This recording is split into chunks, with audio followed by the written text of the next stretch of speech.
కన్నప్ప తెలుగువాడు. రాజంపేట ప్రాంతంలోని ఊటుకూరు ఈయన స్వస్థలం. ఈ ప్రాంతానికి నాగప్ప అనే బోయరాజున్నాడు. అతని ఇల్లాలి పేరు దత్త. వీరిరువురు సుబ్రహ్మణ్య స్వామి భక్తులు. స్వామి దయ వలన వీరికి కలిగిన పుత్రుడికి తిన్నప్ప అనే పేరు పెట్టుకున్నాడు. తిన్నడికి నాగప్ప సకల విద్యలు నేర్పించి రాజుగా చేశాడు. తిన్నడు విలువిద్యలో ఆరితేరాడు. బోయనిగా తన కులధర్మమును అనుసరించి వేటాడిన తిన్ననికి అన్ని జీవులు ఎడ కరుణ ప్రేమలు పుట్టుక నుండి అభివృద్ధి నొందాయి. జంతువులలో పిల్లల్ని, ఆడవాటిని, రోగాలలో ఉన్న వాటిని వేటాడేవాడు కాదు. తనలోని జంతుభావాలైన కామక్రోధ మదమాచర్యాలను జయించాడు. ఒకనాడు తిన్నడు వేటకు వెళ్ళాడు. ఒక పంది అతని వల నుంచి తప్పించుకొని పారిపోజూసింది. తన అనుయాయులైన నాముడు కాముడులతో ఆ పందిని తరుముకుంటూ వెళ్ళాడు. దానికి అలసట వచ్చి ఓ చెట్టు ముందర ఆగింది. తిన్నడు దాన్ని చంపాడు. అందరూ అలసిపోయారు. దప్పికైంది. దాన్ని మోసుకొని సువర్ణముఖి తీరానికి పోయారు. కాళహస్తి కొండ దేవాలయము కనిపించాయి. తిన్నడికి ఆ పర్వతం ఎక్కి గుడిని చూడాలని విపరీతంగా అనిపించసాగింది. అక్కడ శివలింగం ఉంది. కాముడు పందిని వచనం చేయ మొదలుపెట్టాడు. ఆ కొండ ఎక్కుతుండగానే తిన్నడులో అంతకు ముందన్నడు తనకు అనుభవం కాని అలౌకికానంద పరవశుడవసాగాడు. అది పూర్వజన్మ సంస్కార ఫలితము. తన మీద నుంచి ఏదో బరువు తగ్గుతున్నట్లు అనిపించసాగింది. అక్కడ శివలింగము కనుగొనగానే దాని మీద అనంతమైన ప్రేమ పుట్టుకు వచ్చింది. ఆ లింగమును కాగలించుకున్నాడు. ముద్దులు పెట్టుకున్నాడు. ఆనంద బాష్పాలు రావడంతో శివునితో, ఈశ్వర, ఈ దట్టమైన అడవిలో ఒంటరిగా ఎలా ఉన్నావయ్యా? నీకు ఆహారం ఎలా వస్తుంది? నీకు తోడెవరుంటారు ఇక్కడ? నేను నీతోనే ఉంటాను. నీకు అయ్యో నా తండ్రి, ఆకలిగా ఉందేమో కదా, నీకు దండు ఆహారం తీసుకొస్తాను అంటూ లింగాన్ని విడిచి వెళ్ళలేకపోయాడు. చివరికి శివుని ఆకలి తీర్చుటకు వెంటనే కొండ దిగాడు. కాముడు వచనము చేసిన పంది మాంసమును రుచి చూసి మంచిది ఈశ్వరునికి వేర్పరిచాడు. నాముడు ఈశ్వరునికి ఆహారం సమర్పించే ముందు ప్రతిదినము నీటితో అభిషేకించబడతాడని, పూలతో పూజించబడతాడని చెప్పాడు. అది విన్న తిన్నడు నది నుండి నోటి నిండా నీళ్లను పుక్కిలి పట్టి సేకరించి పూలను తల మీద ఉంచుకొని వచనం చేసిన మాంసంను చేతిలో ఉంచుకొని విల్లు అంబులతో తిన్నగా గుడికి వెళ్ళాడు.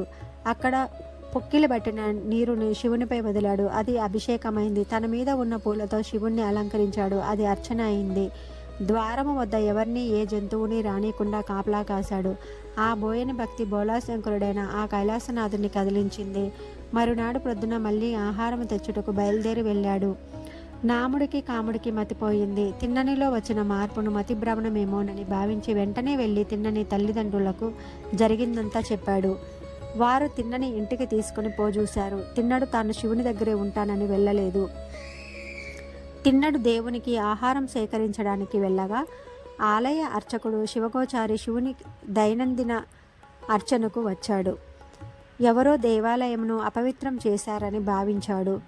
నిర్ఘాంతపోయాడు. ఆగమాల్లో ఆ అర్చకుడు నిష్ణాతుడు. అందుకని అక్కడ ఉన్న మాంసము మొదలైన వాటిని తొలగించి మంత్రయుక్తముగా సంప్రోక్షణ గావించి మళ్ళీ స్నానం చేసి మడిగా కుండలో తెచ్చిన స్వర్ణముఖి జలంతో అభిషేకం చేసి పూలను అలంకరించి విభూది నులిమి తెచ్చిన పళ్ళు మధుర పదార్థములతో నివేదన గావించి వెళ్ళాడు.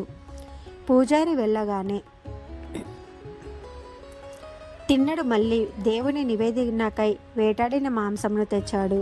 పూజారి అలంకరించిన పూజా ద్రవ్యములను తీసివేసి తనదైన పద్ధతిలో పూజ చేశాడు. ఈ విధంగా 5 రోజులు జరిగాయి. పూజారి ఇక ఉండబట్టలేకపోయాడు. రోధిస్తూ పరమశివుని ప్రార్థించాడు. శివుడు శివగోచారికి తిన్నని భక్తిని చూపించదలిచి అర్చకుని కలలో కనిపించి, నీవు లింగము వెనక దాగి ఉండుము, బయటకు రాకు, అక్కడ ఏమి జరుగుతుందో గమనించు అని ఆదేశించాడు. 6వ రోజున యథావిధిగా తిన్నడు ఆలయానికి వచ్చాడు. వస్తుండగా తిన్ననికి కొన్ని దుశ్శకునాలు గోచరించాయి. ఏదో శివునికి ఆపద జరిగిందని భావించాడు. గుడికి పరిగెత్తుకెళ్ళాడు. దేవుని అర్చనకు తెచ్చిన వస్తువులు కింద పడిపోయాయి. వెళ్ళి చూడగా శివుని కంటి నుండి రక్తం వస్తూ ఉంది. తిన్నడు బిగ్గరగా ఏడ్చాడు. ఎవరు ఈ పని చేశారో తెలియదు. తనకు తెలిసిన మూలికా వైద్యం చేశాడు, కానీ రక్తం ఆగలేదు. వెంటనే అతనికి ఒక ఊహ కలిగింది. కన్నుకు కన్ను సిద్ధాంతంగా స్ఫురించింది. సంతోషించాడు. నృత్యం చేశాడు. నృత్యం చేస్తుండగానే శివుని ఎడమ కన్ను నుండి రక్తం బయటకు రావడం గమనించాడు. తన ఎడమ కన్ను కూడా తీసిన శివుని కన్ను కనుగొనడం ఎలా? అందుకని గుర్తెరుగుటకు తన పాదాన్ని శివుని ఎడమ కంటిపై పెట్టి తన ఎడమ కన్నును పైకి పెకిలించబోయాడు. పరమశివుడు వెంటనే ప్రత్యక్షం అయి తిన్నని చేతిని పట్టుకుని ఆపాడు. నిలువమో కన్నప్ప కన్నప్ప నీ భక్తికి మెచ్చాను. ఇంతటి భక్తిని మునిపెన్నడూ చూసి ఎరుగను. హృదయమునకు సంపూర్ణ ఆనందం కలిగినది. నీ ఒక్కడివే కన్నప్ప అని ప్రశంసించాడు. పరమేశ్వరుడు కన్నప్ప కన్నప్ప అని 3 మార్లు పిలిచాడు. అంటే కన్నప్ప శివుని అనుగ్రహమును మూడింతలుగా పొందాడన్నమాట. తన కన్నును ఈశ్వరునికి అర్పించినందుకు తిన్నడు కన్నప్ప అయ్యాడు. శివుడు తన 2 చేతులతో కన్నప్పను దగ్గరకు తీసుకున్నాడు. కన్నప్పకు చూపు వచ్చింది. ఇలా వేదం, నాదం, యోగం, శాస్త్రాలు, పురాణాలు ఏమీ ఎరుగని ఒక మామూలు వ్యక్తి తన భక్తితో ఆ మహాదేవుణ్ణి ప్రసన్నం చేసుకున్నాడు. ఓం నమ శివాయ.